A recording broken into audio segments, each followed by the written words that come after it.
siapa besar kemaslahatan Ya. hari ini ya, kalau tadi memakai bahasa Pak Aliasa, syariat Islam abad 21, kemaslahatan dinas syariat Islam Ya. dengan Baitul Mal.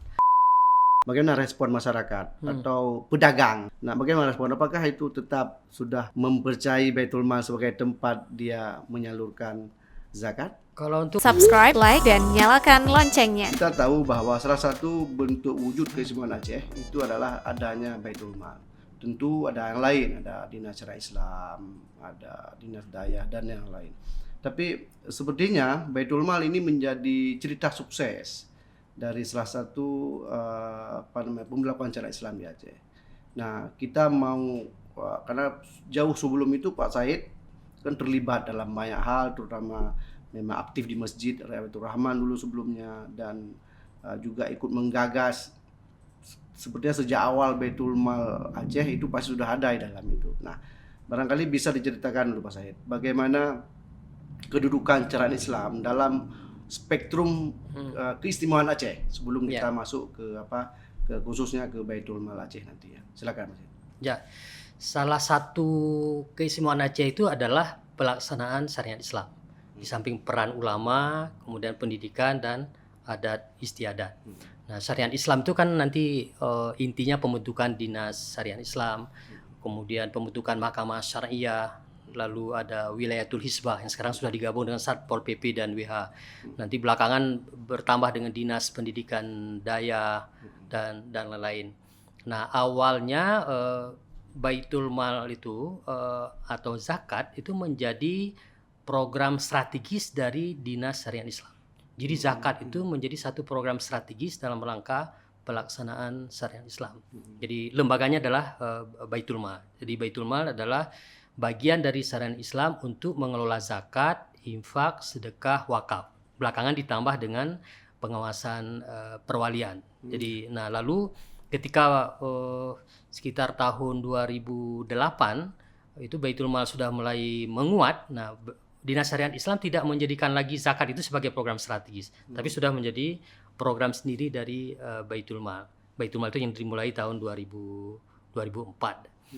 Jadi memulai ya dengan sosialisasi, dengan kampanye, membangun trust, kepercayaan, memperkuat kelembagaan, memperkuat SDM Amil.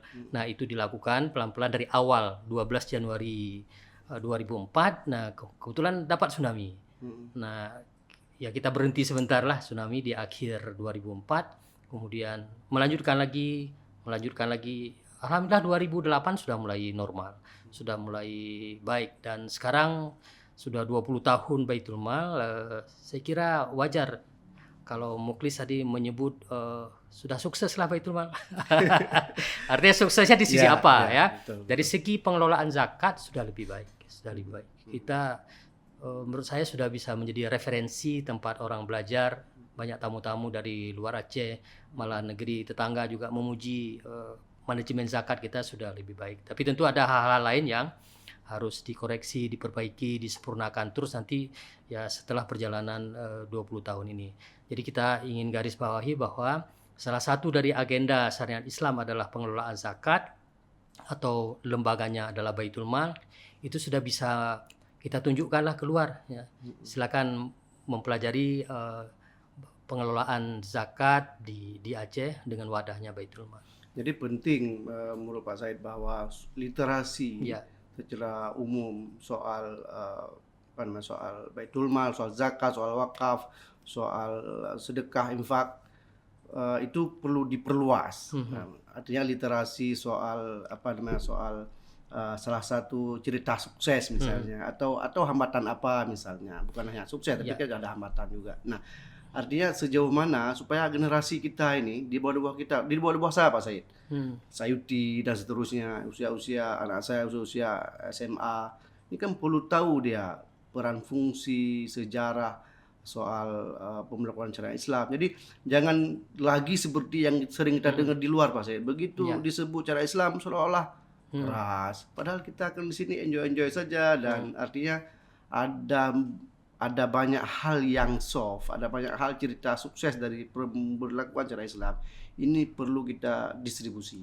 Nah, dalam konteks itu Bagaimana respon Pak Said? Ya, mungkin itu juga salah satu kelemahan kita ya. Kita lemah di literasi, kemudian minat menulis, kajian-kajian. Tapi hal ini sudah disadari oleh Baitul Mal. Sehingga kemarin itu tahun yang lalu Baitul Mal menyelenggarakan seminar zakat, seminar internasional. Kemudian beberapa tahun yang lalu juga ada seminar internasional. Kemudian tahun yang lalu menerbitkan kembali buku-buku tema zakat. Ini kan untuk meningkatkan literasi. Tapi kekurangan yang saya masukkan adalah pengalaman 20 tahun ini belum kita tulis cukup banyak. Jadi mestinya semua yang sudah kita lakukan dari segi penghimpunan dana, fundraising, kemudian dari segi pendayagunaan dana, pemberdayaan yang dilakukan oleh Baitul Mal itu mestinya juga kita tulis. Dan ini sudah menjadi pembicaraan dan saya kira sudah mulai dilakukan. Misalnya kemarin itu tahun yang lalu Baitul Mal menyelenggarakan lomba menulis, ya peminatnya luar biasa, cukup banyak juga, dan yang juara itu tulisan-tulisan yang juara diterbitkan kemarin oleh Baitul Mal. Saya kira ini sudah memulai, tetapi menurut saya belum cukup memadai untuk tadi menjadi panduan, menjadi referensi bagi mahasiswa, bagi peneliti. Jadi semua yang dilakukan oleh Baitul Mal menurut saya setiap tahun harus ditulis. Berjudul-judul bisa ditulis. Misalnya satu program saja, Zakat Family Development, pengembangan pemberdayaan keluarga berbasis zakat. Jadi keluarga itu dikuatkan di sisi pendidikan, di sisi ekonomi, kemudian di sisi kesehatan, perumahan dilakukan terpadu sehingga dia bisa keluar dari kemiskinan. Ini sudah dilakukan beberapa tahun oleh Baitul Mal. Seberapa banyak ya keluarga yang diberdayakan, seberapa berhasil, apa pembelajaran dari program itu? Ini udah satu buku. Ya, saya kira ke depan akan dilakukan. Nah, untuk dalam bentuk praktis, saya kira sudah mulai banyak. Website Baitul Mal sudah bisa menjadi referensi, tapi itu kan berita terbatas kalau di website. Nah, tapi kalau sebagai referensi, saya kira itu harus kita tulis secara mendalam. Ya. Artinya lembaga-lembaga keistimewaan lainnya seharusnya juga mengikuti pola kerja dari Baitul Mal. Artinya ketika menjadi sebuah lembaga kan jangan terlena dengan perjalanan administratif. Ya. Jadi harus kita ingat ada perjalanan substantif juga dan perjalanan historis juga ke depan kan, untuk supaya lembaga itu jangan hanya jadi lembaga praktis, tapi kan bicara ke depan juga, supaya ini tujuan akhir adalah kemaslahatan masyarakat Aceh. Sebenarnya Dinas Harian Islam ketika periode Prof. Yasa kepala sudah memulai menerbitkan buku, menulis buku, menerbitkan buku tema-tema syariat Islam. Tapi mungkin sekarang kurang intensif, kurang banyak. Nah, dan itu menjadi inspirasi bagi Baitul Mal juga untuk menerbitkan tulisan-tulisan. Dan saya kira saya sepakat ya, dinas-dinas lain yang terkait dengan syariat, misalnya Dinas Pendidikan Daya, nanti Mahkamah Syariah, apa cerita suksesnya? Lalu WH, apa sukses WH? Kemudian nanti Wali Nanggro. Ya, ada 10 lembaga keistimewaan dan kekhususan Aceh. Nah, kalau semua ini ditulis akan menjadi referensi dunia ya. Orang lain akan ramai-ramai belajar ke sini. Tapi khusus bagi kami, saya kira ini kesempatan lah untuk setelah 20 tahun melakukan refleksi untuk lebih banyak menulis, lebih banyak literasi, termasuk seperti ini kan. Kita sekarang usia Baitul Mal Aceh 20 tahun. 20 tahun di sisi operasionalnya. Ya. Tapi kalau kita lihat pembentukan dengan SK Gubernur itu sudah lebih 20 tahun. Jadi pertengahan 2003 sudah mulai. Tapi operasionalnya awal atau 12 Januari 2004. Jadi 12 Januari ini pas 12 tahun. 20 tahun. 20 tahun. Dan itu kan hanya ada di Aceh. Ya. Kalau bicara Baitul Malnya. Kalau bentuk mungkin yang kemiripan ada banyak ya di provinsi lain. Nah, apa yang membedakan keberadaan Baitul Mal di Aceh dari segi fungsi, dari segi tugas dan fungsinya atau tupoksinya dengan lembaga yang di provinsi lain? Misalnya ada yang sebut dengan Bazis ya, Basnas. Apa yang membedakan? Ya. Kewenangannya lebih besar. Jadi kalau di luar kan Basnas, Badan Amil Zakat Nasional, nanti yang swastanya ada LAS, Lembaga Amil Zakat, kewenangannya hanya mengurus zakat, infak, dan sedekah. Tapi untuk Aceh ditambah dengan tugas Baitul Mal atau kewenangan Baitul Mal adalah mengelola wakaf. Kemudian harta agama lain selain zakat dan wakaf. Ditambah adalah yang terakhir itu pengawasan perwalian. Artinya mengawasi wali anak yatim supaya dia tidak melakukan korupsi. Sudah mulai kapan sejak ada Sejak perwalian? itu ditambah sejak UUPA 2006 berarti. Jadi 2004 itu masih terbatas zakat, infak, sedekah, wakaf. Tapi setelah tsunami ditampung kewenangan untuk pengawasan perwalian. Karena kan ketika dia yatim, sebagian anak yatim dia punya aset, punya harta, ada wali ini perlu diawasi. Jadi yang mengawasi nanti ada Baitul Mal kampung kan, Ya, yang terdekat dengan wali.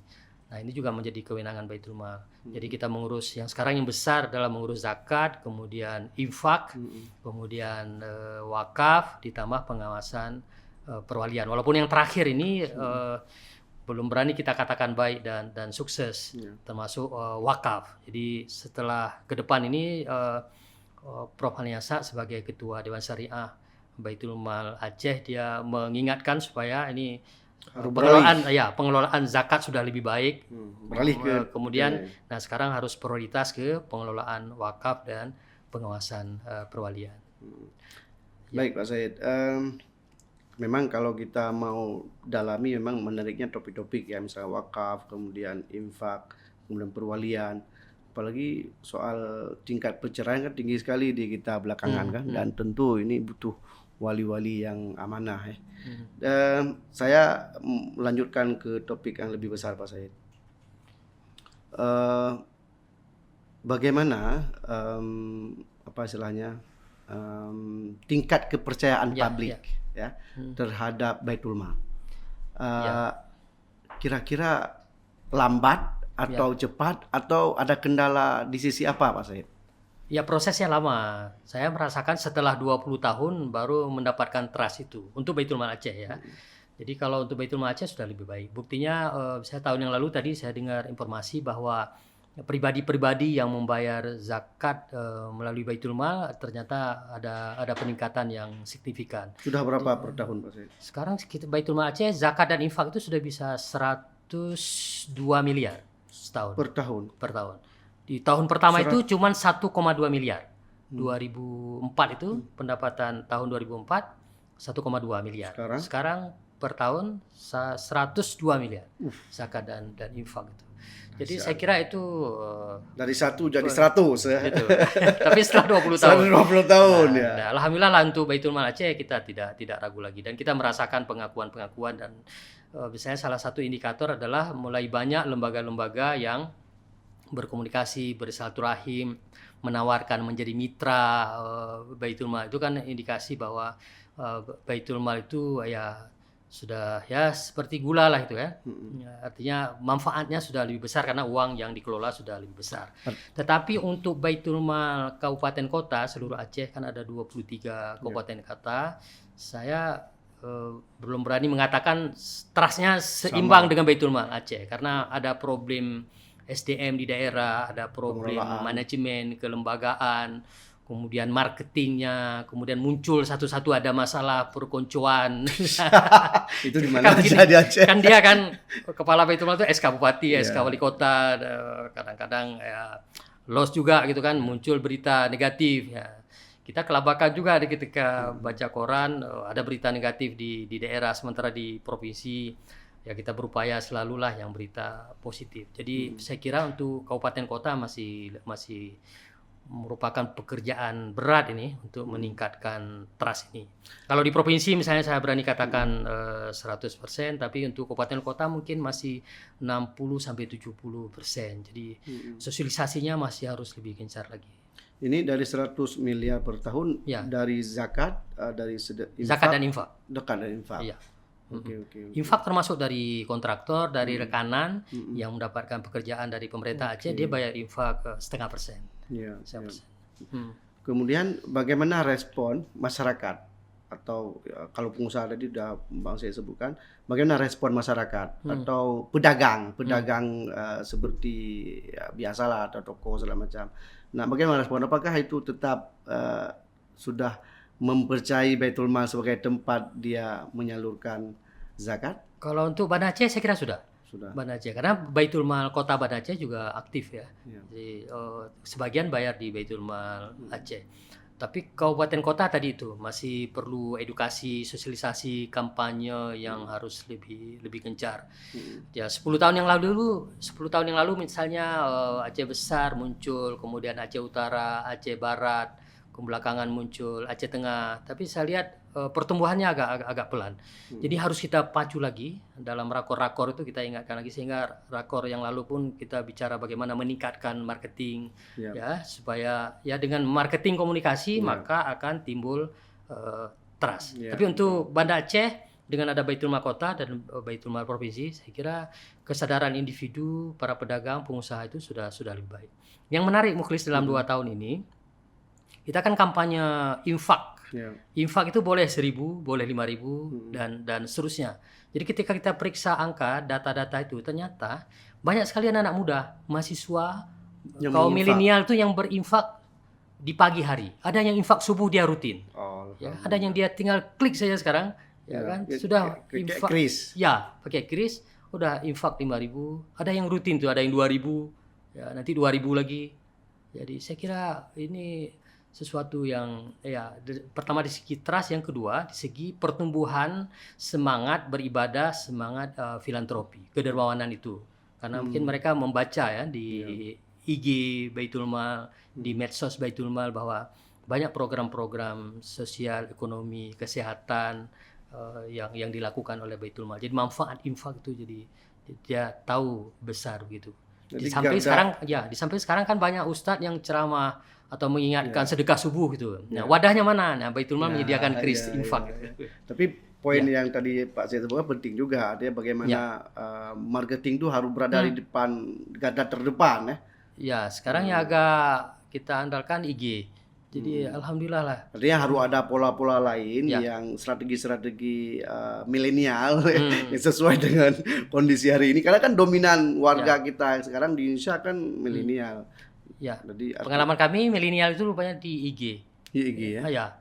Jadi kita promosi penyaluran dana pemberdayaan di sana. Nanti juga kita promosikan supaya berinfak, supaya berzakat. Tapi kalau kaum milenial ini kan belum berzakat ya. Sebenarnya infaknya 1.000, 2.000, 5.000, ada 10.000 gitu. Jadi dia sisihkan biaya hari-hari. Jadi gaya hidup ya. Luar biasa. Pak Syed, ini tadi soal ini, kemudian soal distribusi.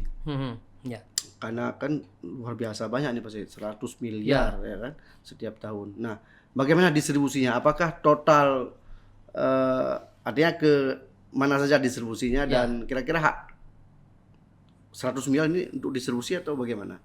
Ya, ada yang distribusi, ada yang pemberdayaan, ada yang investasi. Jadi dana itu tidak harus habis seluruhnya, tetapi harus tepat sasaran. Cuma kan kita kewalahan juga, artinya tidak bisa buru-buru menyalurkan dana, sehingga dalam 2 tahun terakhir nih ada yang mengkritik kenapa silpa gitu, kenapa sisa anggaran. Kita diingatkan oleh pengurus, oleh komisioner, oleh Dewan Syariah bahwa ya menyalurkan dana itu dengan disertai data, dengan strategi supaya tidak membazir. Jadi sehingga misalnya dalam 2 tahun ini penyerapan dana agak besar karena ada membangun rumah gitu. Rumah hampir 1.000 dalam 2 tahun ini karena ada data lama yang belum dibangun. Kemudian nanti pemberdayaan ekonomi individu, kemudian lembaga-lembaga. Misalnya Baitul Mal juga menyasar pemberdayaan ekonomi berbasis masjid, berbasis wakaf, berbasis kelompok, dan yang tadi individu itu dilakukan oleh Baitul Mal. Juga ada pemberdayaan ekonomi berbasis keluarga. Nah, ini kan memerlukan anggaran. Ada beasiswa. Nah, itu dilakukan. Nah, yang investasi itu masih dibahas, didiskusikan bagaimana sebagian dana ini diinvestasikan, jadi dananya tidak habis, tetapi manfaatnya kita bisa salurkan untuk beasiswa, untuk pemberdayaan. Nah, itu semua dilakukan dengan berbagai program, termasuk pemberdayaan ekonomi berbasis wakaf. Jadi ada wakaf itu harus, tanah-tanah wakaf kan banyak yang terbengkalai, tidak produktif. Ternyata sebagian punya potensi ekonomi. Diintervensi oleh Baitul Mal, diberikan modal usaha supaya dia bisa berusaha di atas tanah wakaf itu. Dan sudah 2 tahun ini sudah kita bisa tunjukkan bahwa ada program wakaf produktif. Nah, sumber dananya masih digunakan dana infak. Tapi ke depan kita bisa melakukan penggalangan dana wakaf melalui uang atau wakaf uang. Jadi di samping dana infak kita bisa gunakan, nanti kita juga bisa menggunakan dana lain yang sumbernya wakaf itu sendiri. Nah, ini sedang disiapkan terus oleh Baitul Mal untuk memperkuat institusi wakaf. Kepercayaan publik terhadap wakaf tinggi juga. Belum lagi, karena untuk penggalangan wakaf belum memulai, karena kita harus launching ini. Kalau di segi banknya sudah siap, ada LKS, Lembaga Keuangan Syariah penerima wakaf uang. Sudah ada Bank Hikmah Wakilah, sudah ada Bank Aceh, tapi kan Bank Aceh belum launching. Nanti nazirnya Baitul Mal dan lain-lain. Jadi kalau penggalangan wakafnya belum serius sekali. Tetapi dari segi fungsi Baitul Mal melaksanakan program wakaf ini sudah diketahui oleh publik. Buktinya ada wakif itu yang mewakafkan, menyerahkan tanah, ada 3 persil itu harus ke Baitul Mal. Dia tidak mau serahkan ke lembaga lain. Kenapa? Kita cek ternyata dia lebih yakin Baitul Mal punya dana awal untuk memberdayakan wakaf itu. Jadi tahun yang lalu 2023 Baitul Mal sudah menyiapkan studi perencanaan awal, sehingga mudah-mudahan 2004 sudah ada tanah wakaf yang bisa dibangun, tanah wakaf yang dikelola oleh Baitul Mal. Nah, tentu kita juga sudah membina nazir. 2 tahun ini ada 14 nazir di seluruh Aceh untuk pemberdayaan ekonomi. Dibina atau disertifikasi? Dibina artinya diberikan modal usaha supaya dia bisa bisnis, bisa melakukan kegiatan bisnis di atas tanah wakaf.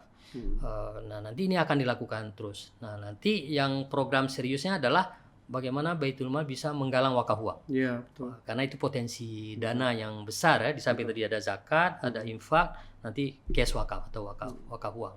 Di antara yang Bapak sebutkan tadi, yang mana yang maksudnya yang fenomenal dari distribusi pengelolaan zakat dan wakaf ini? Programnya. Ya, programnya yang fenomenal, yang itu betul-betul jadi atensi publik. Yang dipastikan sukses itu bantuan pendidikan, beasiswa, kursus-kursus. Berapa satu mahasiswa dapat? Sebelum ini ada program 1 keluarga 1 sarjana, ada kursus 1 tahun, ada kursus keterampilan, termasuk keterampilan KOO itu kan, jadi sehingga anak-anak itu punya skill. Ada yang pendidikan sekarang. Ada juga 1 keluarga 1 sarjana. Itu berapa sarjana sudah disupport? Saya tidak bawa datanya, tapi sudah puluhan sarjana. Jadi dia misalnya dulu ada program masuk pesantren ya, pesantren terpadu 3 tahun, pesantren tahfiz 3 tahun, sampai dibiayai sampai dia sarjana. Jadi anak-anak mu'alaf yang sudah sarjana sudah bisa berkisah bahwa dia dapat beasiswa dari Baitul Mal. Nah, anak-anak mu'alaf masuk ke... Ada juga. Ada yang jadi mu'alaf di perbatasan itu kan banyak yang berpindah-pindah. Di Banda Aceh juga begitu. Keluarganya, orang tuanya banyak pindah-pindah, 3 bulan, 4 bulan pindah. Tapi kita membuat strategi bahwa sekarang anaknya kita berdayakan. Jadi ternyata anaknya bisa masuk pesantren 3 tahun, 6 tahun, pulang sudah bisa jadi imam. Gitu kan? Dia sudah hafal 15 juz, sudah bisa jadi imam di perbatasan. Nah, ada yang juga sudah sarjana. Nah, kalau program-program pendidikan mungkin saya kira hampir seluruhnya sukses. Tapi program-program ekonomi itu berisiko memang. Ada tadi saya sebut beberapa program ekonomi individu, kelompok dan lembaga, itu ada yang berhasil 80%, ada yang 100%, ada yang 40%. Karena memang begitu karakter program ekonomi. Tapi kita harus lakukan, kita harus intervensi. Termasuk misalnya yang paling penting adalah meningkatkan penghasilan kaum miskin. Ini kan programnya adalah lembaga keuangan. Kita sudah memulai program keuangan, memberikan modal tanpa bunga dari 2 juta, 1 juta, 2 juta sampai 10 juta, tapi sempat terhenti programnya. Nah, insya Allah tahun 2024 ini sudah bisa mulai lagi. Karena kenapa? Kita review supaya risikonya tidak terlalu besar. Ternyata kebutuhan modal usaha itu lebih besar.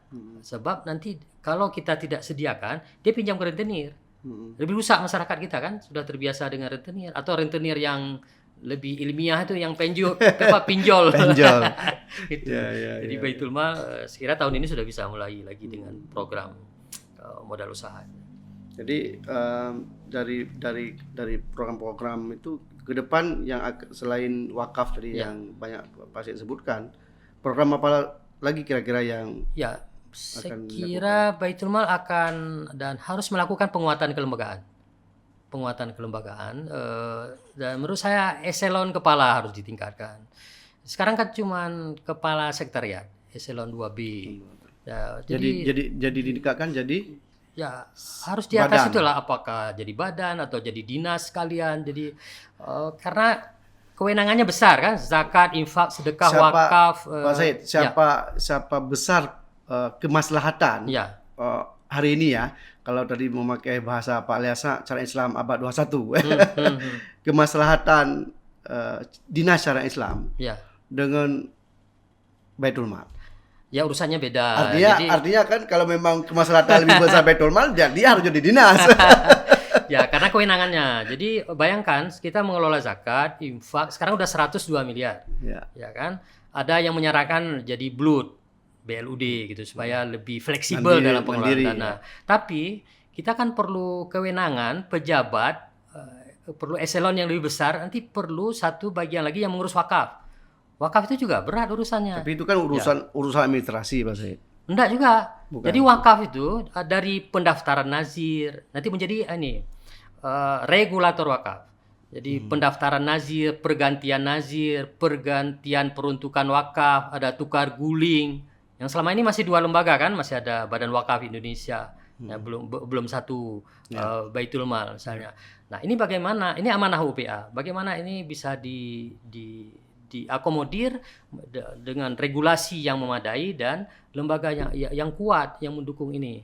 Nah, sekarang saja bagaimana menghabiskan uang 102 miliar setahun agak kelabakan.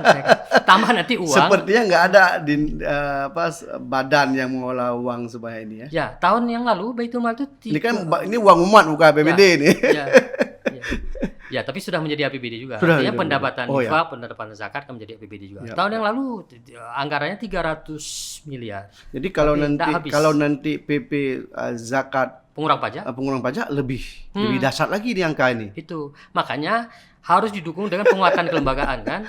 Kalau lembaganya, pejabatnya, eselonnya ditingkatkan, nanti akan berdampak terhadap SDM, terhadap manajemen, terhadap IT, ISO, organisasi yang standar internasional. Saya kira ini harus dilakukan untuk bisa lari lebih cepat lagi. Begitu kan. Kalau hanya terhenti 100 miliar jadi itu pun sudah 20 tahun baru pada 20. Sejauh mana perkembangan soal PP itu Pak Said? Kabarnya sekarang sudah di Kementerian Keuangan. Kementerian Keuangan sudah bersedia menjadi inisiator. Rupanya harus ada inisiator siapa yang mengajukan PP itu. Sudah pertemuan terakhir itu sudah sepakat bahwa inisiatornya Kementerian Keuangan. Dan ini aspirasi Aceh yang lama kan sejak UPA 2006. Sekarang udah ramai-ramai tekan berbicara di koran, menelpon, mempengaruhi Kementerian Keuangan. Mungkin sudah sampai ke presiden dan wapres itu. Baik Pak Said, tak terasa kita sudah berapa menit Pak Saidi? 25 menit. Pak Said, terakhir barangkali memang kita sadar bahwa masih ada pandangan-pandangan pemberlakuan syariat Islam di Aceh itu adalah keras segala macam, dan kita kan punya kewajiban untuk menampilkan wajah pemberlakuan syariat Islam itu adalah betul-betul wajah rahmatan lil alamin, betul-betul wajah humanis, betul-betul wajah kemaslahatan ya.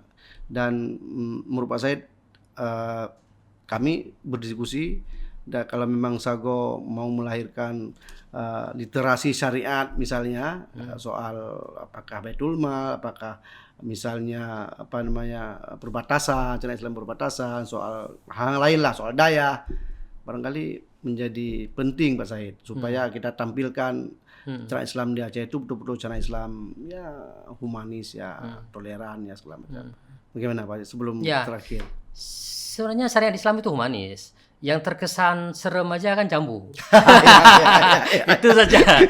Nah, tapi kalau Baitul Mal, zakat, infak, sedekah, wakaf, itu adalah solusi permanen menurut saya. Dulu kita mengapa berperang, mengapa konflik? Karena ketidakadilan ekonomi. Nah, sekarang solusi dari Islam untuk mewujudkan keadilan adalah ziswaf ini, zakat, infak, sedekah, wakaf, baitul mal ini. Kalau keadilan bisa diwujudkan dengan zakat, infak, sedekah, wakaf, nggak ada konflik lagi. Apakah itu tidak humanis? Itu juga dinas-dinas yang lain saya kira begitu.